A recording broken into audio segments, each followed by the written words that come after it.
about satellite. Why satellite use solar arrays?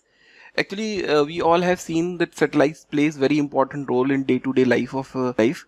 And if we turn off a satellite or we take out a satellite from our life, what we get is no communication, no internet, no GPS, no banking services, no ATMs, no point of service machines, POS machines that we see, no this retail marketing, no stock exchange, no market. In a way, we can say that without satellite, we cannot imagine a new or a word that is around us, a modern word that is around us. So we will see some interesting satellite facts. We know a satellite is a heavenly body that rotates around our Earth and sends data to the Earth's surface, and it does it through the microwave communication.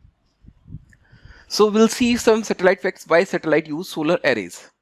So the topics which we will see are why satellite requires solar arrays for production of primary power, why some satellites employ cylindrical solar arrays, which we can see here.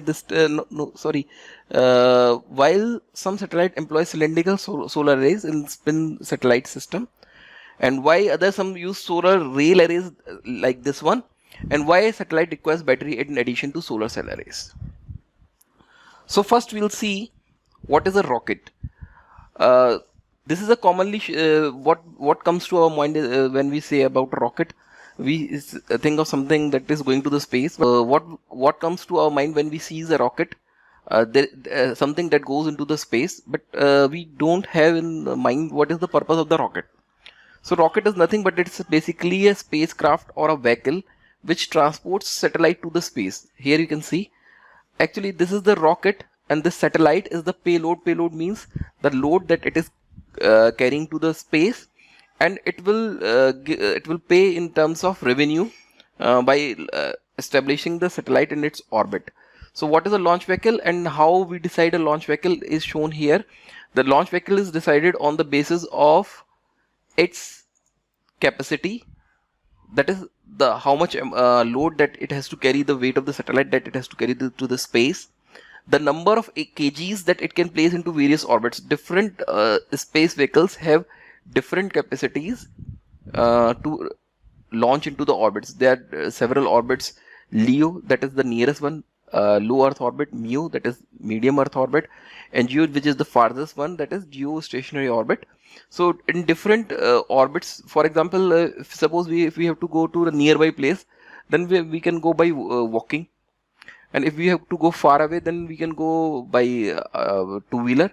But if we have to travel a longer distance, then we have to take a car or a four-wheeler, and for or further more distance, we have to take a heavy vehicle or a SUV to carry larger load. Similar is the case with the this launch vehicle, this rocket.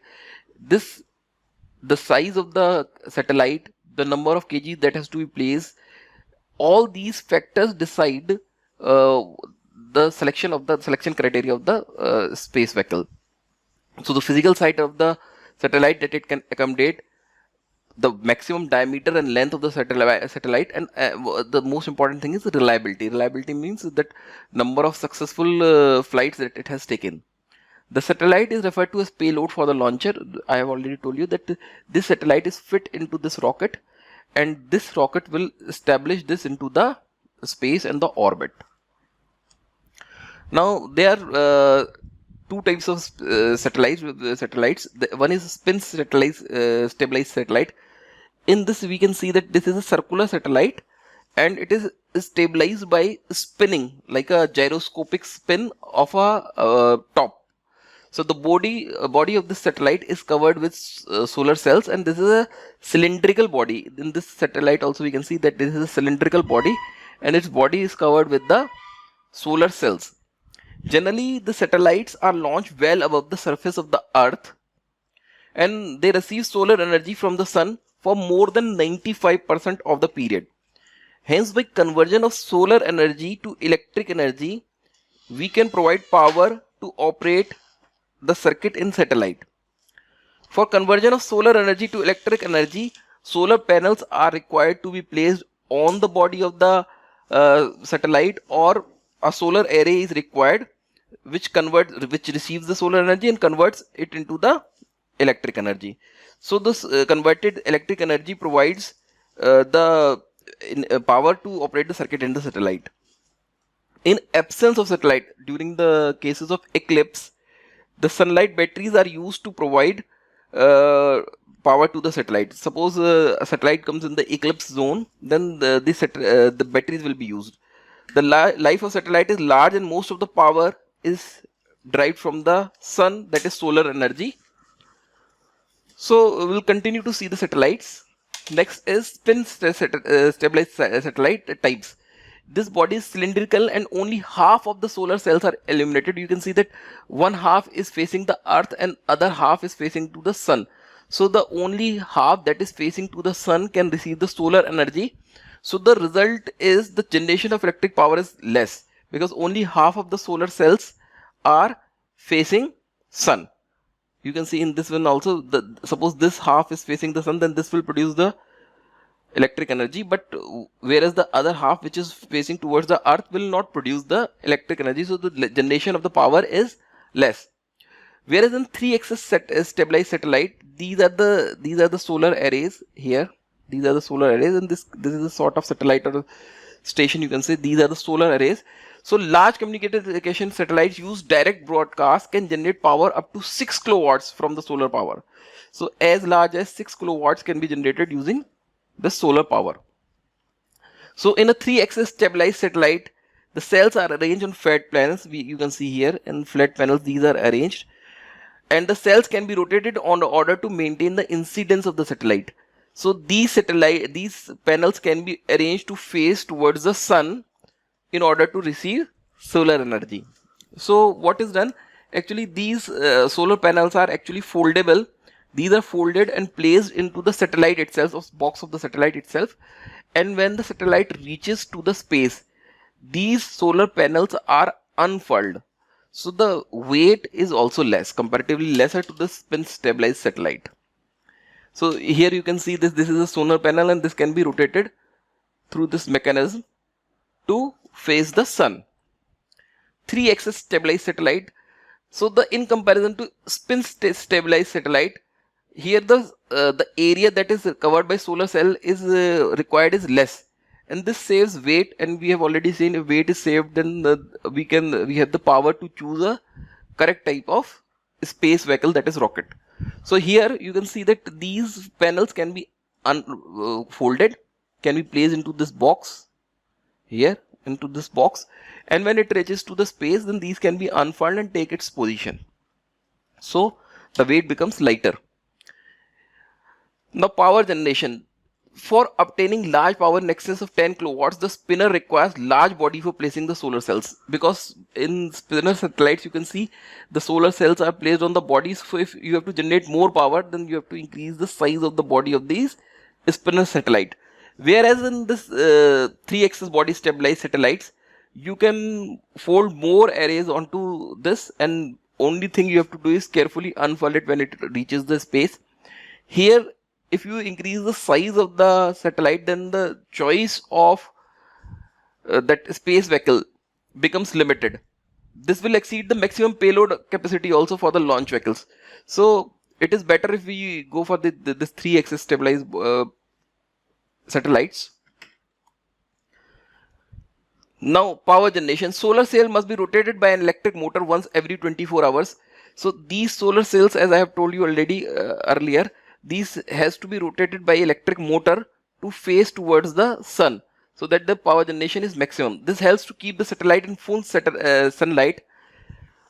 Further, it also causes, when these solar cells are always pointing towards the sun, then these cells get heat up, and this reduces the output voltage, because the efficiency of solar cells is directly proportional to the temperature. If the temperature is high, the efficiency reduces. Whereas in case of spin satellites, these spin satellites is continuously rotating, so the cells which are not facing towards the sun, they automatically cools down, and they results in better efficiency. So there is a trade-off. You can see that more number of cells can be placed in 3-axis stabilized, but in this spin stabilized satellite, lesser number can be placed, but efficiency is better than the 3 axis stabilized because of automatic cooling function. Now, regarding some protection, the bombardment of the cells, these cells by electrons and protons is more severe, and it can degrade the life of solar cells also. So a thick glass protection is required to reduce the rate of deterioration of the cells. But as we know that if we add a thick glass, then it will aid to the weight penalty. It will require that the solar cells become heavier, and then thereby again limiting the choice of spacecraft. Now, why batteries are required? There are times when Earth comes between the sun and the satellite. Here, when the satellite will come here, it will fall into the Earth's shadow. So during the launch and eclipse, satellite requires the batteries to supply power to the circuitry present in it. So eclipse occur twice during each year, and the longest duration of eclipse can be 70 minutes. So during these periods when the satellite is not facing sunlight, yet is not facing sun directly, it operates through the onboard batteries. And the eclipse occurs around 21st March and 21st September each year. Now, stabilized satellite, here a module is shown. In some of the satellites, here a communications of the system is there. During the eclipse, satellite is run in the minimum mode. That is, the unnecessary equipments or communication equipments which take maximum power are shut off. But if the satellite is run for telephonic or data traffic, then this method is rarely employed, because in telephony or data transfer, we require that satellite link should be available for 99.99% of the time. And if we shut down the communication system, then the communication system will be not available for the duration of eclipse. That is not desirable in communication satellites. Batteries that we employ are generally nickel hydrogen batteries. These batteries have good reliability, long life, and they do not emit gas during the charging or discharging. These can be discharged up to 70% of their capacity. So up to the whatever is the maximum capacity, they can be discharged up to 70% without going into the deep. The battery voltages are typical 20 to 50 volts, and they can provide 100 amperes per hour. So I think that you have understood why solar cells are required. Solar cells are required to obtain power from the sun, and they provide power to the satellite, and batteries are required to give power to the satellite during the eclipse period. Thank you.